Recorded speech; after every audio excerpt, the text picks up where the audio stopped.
Assalamualaikum warahmatullahi wabarakatuh. Alhamdulillahirabbil alamin wa bihi nasta'inu wa ala umuri dunya waddin. Wassalatu wassalamu ala asyrofil anbiya'i wal mursalin sayyidina wa maulana Muhammadin wa ala alihi washabihi ajmain. Yang terhormat Bapak Fadil Rizky selaku dosen mata kuliah Retorika Dakwah dan juga Tobat, dan tak lupa teman-teman juga saya yang masih PMI Vietnam dan saya yang lain. Pertama-tama marilah kita panjatkan puji dan syukur kepada Allah Subhanahu wa Ta'ala yang telah memberikan kita rahmat, hidayah dan juga kesehatan sehingga kita bisa mengumpul dalam keadaan sehat. Kedua kalinya salawat serta salam tak lupa semoga sampai kepada Nabi Sallallahu Alaihi Wasallam. Pada kesempatan kali ini saya akan membawakan ceramah atau pidato yaitu tentang kenakalan remaja. Tentu kita sudah tidak asing ya dengan apa yang terjadi lagi di zaman milenial ini, yang mana segala sesuatu sangat mudah diakses dengan apa namanya.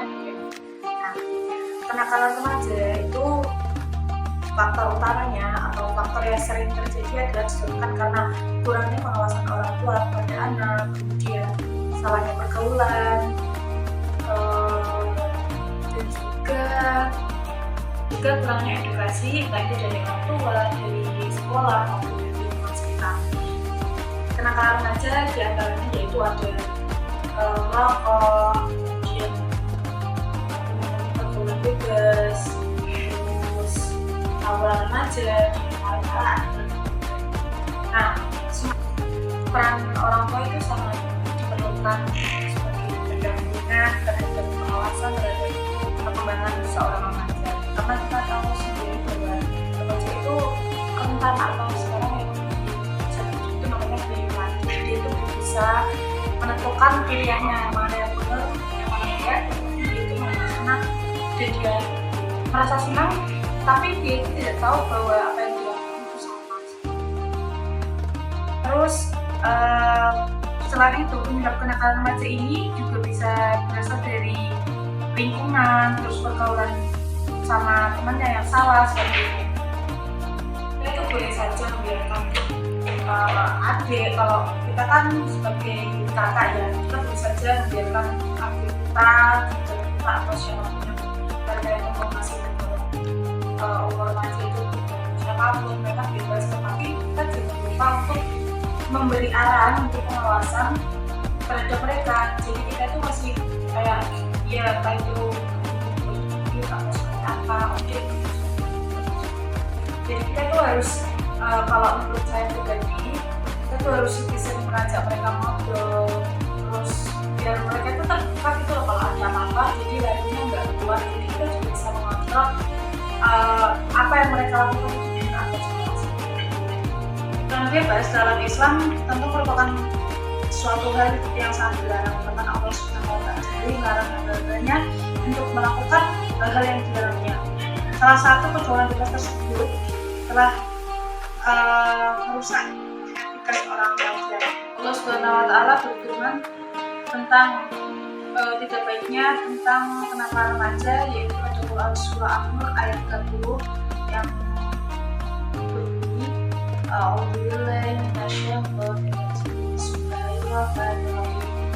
Kullil mu'minina yaghuddu min absarihim wa yahfazu dzalika asna Allah.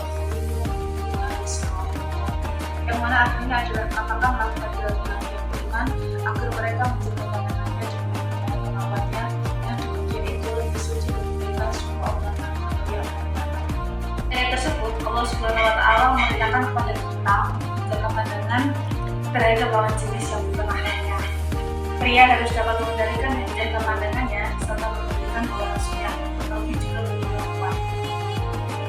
Ya, cara-cara untuk mencegah dari kenakalan remaja yang pertama yaitu dengan menanamkan nilai-nilai baik sejak dini dan kemampuan akademisi, tapi orang tua juga perlu mengendalikan perkembangan karakter dan spiritualitas anak.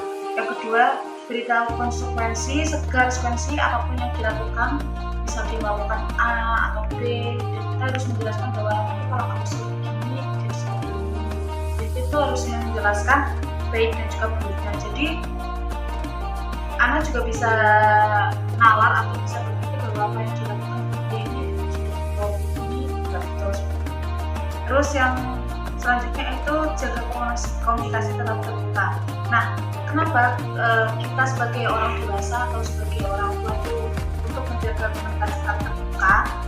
Karena ya itu tadi, remaja itu kan masih lagu-lagunya ya. Dia kadang itu hanya menuruti apa yang dia rasa senang dia lakukan, dan ketika dia merasa tidak enjoy, bahkan ketika larangan itu kita arahkan untuk kebaikan dia sendiri pun, dia itu kadang kalau dia nggak suka ya dia akan melawan seperti itu. Nah, dengan komunikasi terbuka ini harapannya nanti dia itu lebih terbuka dan tidak mencari kenyamanan di luar. Dalam arti di luar itu entah teman-temannya, entah siapa yang dipercaya jadi orang terdekat seperti itu. Yang selanjutnya itu kita harus mendorong anak-anak itu tadi, anak-anak remaja untuk melakukan kegiatan positif. Jadi dia itu lebih menyibukkan diri ke ranah yang lebih positif, tidak selalu main terus pulang malam, main kemana ke sana sini tapi yang tidak tepat. Jadi dia itu harus bisa mengarahkan dia untuk kegiatan ke yang lebih positif. Misalnya kalau saya dengan anak remaja, terus ada apa lagi ya? Kita juga bisa mengarahkan dia untuk kita membantu mencarikan informasi kegiatan online seperti itu, webinar, seminar seperti itu. Jadi selain bisa mengalihkan dia dari kegiatan yang tidak baik itu, kita bisa mengalihkan sebagai pengalaman juga yaitu bersikap tegas.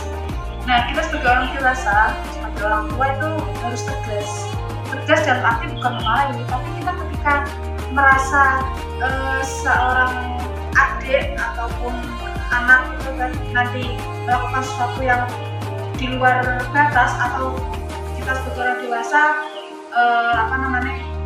udah mikir kalau ini nanti bakal kesini ranahnya. Nah, kita itu harus tegas, memberi tegas, tapi bukan hanya tegas tapi juga memberikan pengertian bahwa kamu tidak boleh seperti ini, tapi harus secara logis ya, bukan yang hanya kayak melarang tidak boleh pergi ke sana kesini, tapi kita tidak mendengarkan alasan mereka dulu. Kita ketika dia mau izin mau mana, dia mau main sama teman atau mau belajar kelompok atau apa, ketika dia izin begitu, kita harus mendengarkan penjelasannya dulu, dia mau apa, tujuannya apa.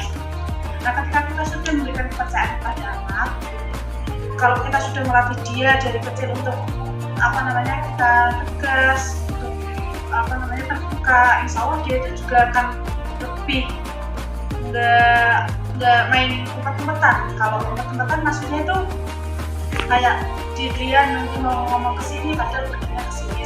Karena terkadang tuh saya juga pernah jadi orang dewasa dan saya itu pernah jadi remaja dan saya itu merasa kayak umpet-umpetan, karena terkadang saya mau ini padahal niat saya baik, tetapi kadang dari orang tua saya sendiri tidak menggunakan itu.